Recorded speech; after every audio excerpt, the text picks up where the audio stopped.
kembali lagi pemirsa bersama kami di Bincang hari ini. Tentunya masih ditemani dengan Kang Imaf dan juga Kang Rizal nih ya. Kita langsung aja nih ya, kita ngobrol lagi karena sebenarnya tadi nggak kerasa di segmen 1 gitu ya. Padahal baru dikit dong pertanyaannya pemirsa. Nah, mengangkat tema distorsi tradisi, betul ya? Betul. Festival Teater Banten ini sebenarnya apa sih itu? Inspirasi akhirnya tuh mengambil pemilihan tema tersebut. Siapa nih kira-kira? Boleh. Oh, boleh. Kang Rizal. Ya kalau saya memang melihat banyak festival tidak hanya di Jakarta ya, khususnya di Yogyakarta, di Bandung ataupun di kota-kota di Indonesia itu sering sekali gitu kita melihat kembali tradisi. Ya, saya pun ikut gitu kan, ikut pada festivalnya. Nah, dilihat memang ternyata bukan kita copy paste aja gitu kan. Jadi tradisi itu cuma bukan tempelan dalam teater. Misalnya di teaternya ada lawakan seperti Dobrug. Tidak begitu, ternyata diolah lagi tuh. Wah, lawakan Dobrug itu seperti ini. Apakah kita bisa menggunakannya menjadi satu estetika lah istilahnya dalam proses teater itu sendiri.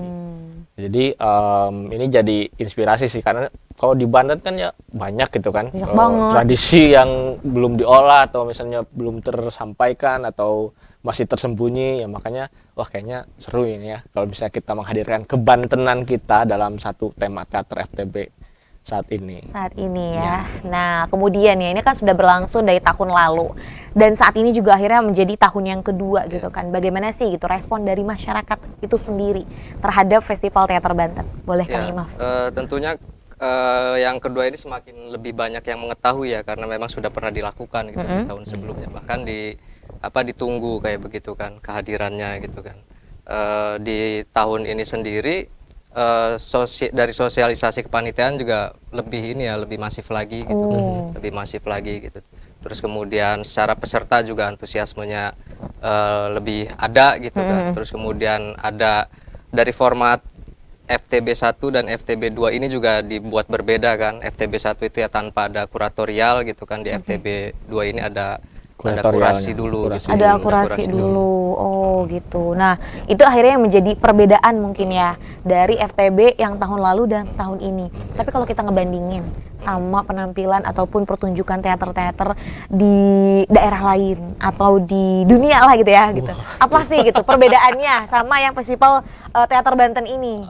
Yang kayaknya harus masyarakat Banten kan harus tahu gitu. Ya kalau saya sih kalau tahun kemarin saya tidak di panitia, cuman saya ikut jadi pengamat, jadi penonton gitu kan di sana selama 3 hari. Jadi memang yang serunya itu kita ya bawalah teater kepada masyarakat langsung gitu. Jadi tidak lagi kayak ayo ke auditorium nonton teater.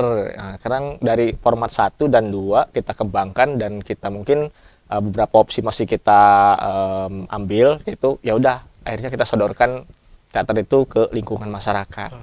Jadi biar nggak terkesan eksklusif juga ya. Yeah. Jadi inklusivitas lah gitu ya. Dibuat secair mungkin. Dengan lingkungannya. Mereka juga kan seneng ya, kemarin tuh ada yang jadi tukang parkir sama dengan UMKM ya. Dengan UMKM gitu di sana tumbuh gitu waktu FTB pertama tuh.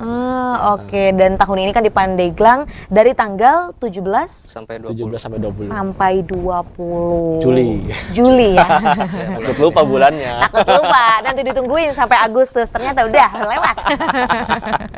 Nah, kemudian nih Kang ya, apa saja sih nilai-nilai ataupun cerita tradisional dari Banten yang kadang nih diangkat dalam pertunjukan teater khususnya festival ini ya, dan juga mengapa nilai-nilai kebudayaan tersebut tuh patut dipertahankan? Boleh nih Kang. Ya, kami sih sengaja membebaskan peserta itu ya, mau mengambil objek tradisi apa yang sekiranya akan dipertimbangkan menjadi pertunjukan yang akan mereka sajikan gitu tuh. Nah kebetulan mereka punya kegelisahannya masing-masing kayak begitu. Ada yang mengangkat ubruk, terus kemudian macaseh, terus petan wewe gitu, dan hampir semua seni tradisi itu yang memang hampir punah gitu, rawan punah gitu. Itu mungkin jadi salah satu motivasi mereka gitu. Selain tadi itu mungkin ingin membaca lagi kesenian tradisi itu dan kemudian dipertimbangkan menjadi lewat perspektif teater gitu. Entah itu dibaca dari historinya, terus kemudian dibaca dari prosesnya gitu tuh, macem-macem lah gitu. Jadi memang betul-betul dibebaskan si peserta itu gitu. Yang memang dekat dengan mereka dan kesukaan mereka, ya udah dipilih gitu. Oke, dan ini pasti masih ada kaitannya dengan Banten. Betul. Kayak gitu. Nah, ngomong-ngomong tentang kebudayaan Banten dan kesenian gitu. Kadang ada masyarakat juga yang masih belum tahu gitu. Paling taunya ya itu aja yang memang sudah lumrah gitu kan. Ada nggak sih kebudayaan atau kesenian Banten yang emang ini jarang terekspos gitu kan. Tapi sebenarnya penting banget untuk masyarakat Banten ketahui. Boleh mungkin disebutin apa tuh? Ya kalau saya pribadi gitu ya, lihat dari pilihan peserta tuh yang menarik justru kata saya itu pepetan wewe. Nah itu, saya baru dengar juga sebenarnya. Nah ya. Kalau ubruk kan sudah ya gitu. Nah, Itu apa gitu?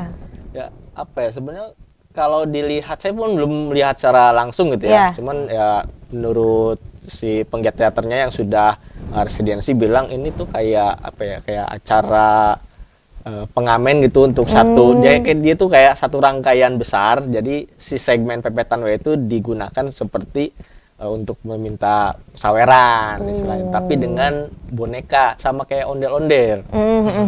Kalau secara apa ya, mungkin secara gamblang lah saya lihatnya gitu.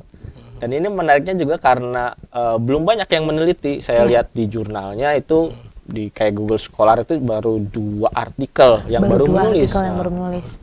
Wah, istilahnya kan ini jadi satu apa ya?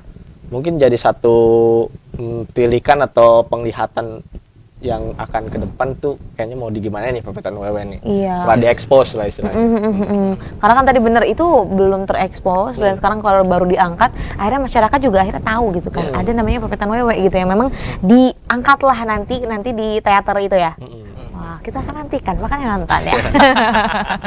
Nah, kemudian nih ya Kang, bagaimana proses seleksi dan juga kurasi karya-karya teater yang akan dipertunjukkan dalam festival ini? Mengingat kalau yang dari sumber aku baca ya Kang ya, ini ternyata memang dari bulan Februari itu udah pembukaan ya, dan ini sampai bulan Juli kayak gitu kan. Boleh nih Kang Imaf disampaikan terkait kurasinya?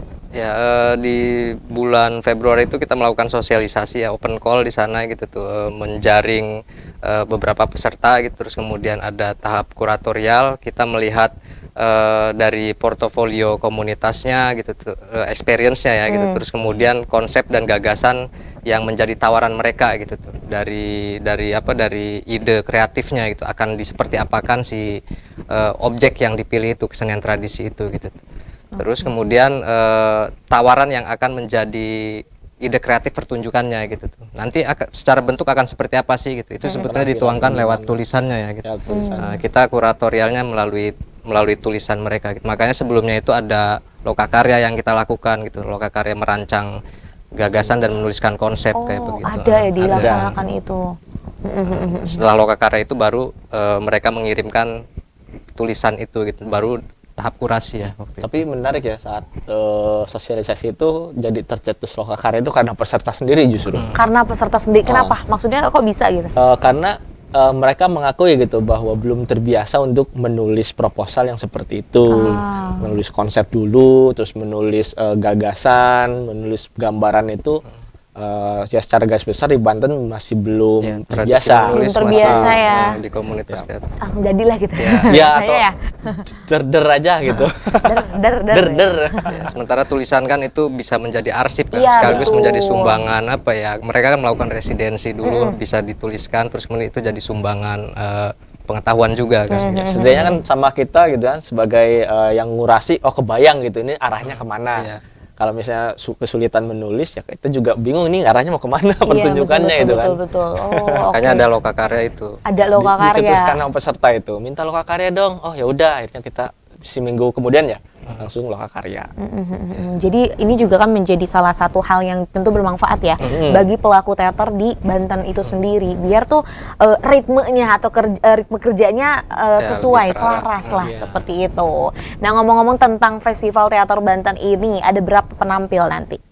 Untuk tahun ini ada 6 penampil hasil kurasi tadi ya, gitu. Terus kemudian ada 2 penampil undangan kayak begitu. Total ada 8 ya. Nah, oke. Dan itu tersebar, maksud saya itu berasal dari kota kabupaten di yang Banten berbeda. ya? Yang berbeda. Jadi menarik nih. Nah, kita akan masih berlanjut ngomongin terkait dengan Festival Teater Banten 2024 pemirsa. Tapi kita akan break sejenak dan kita akan kembali sesaat lagi. Maka dari itu jangan kemana-mana, tetap di Bincang Hari Ini.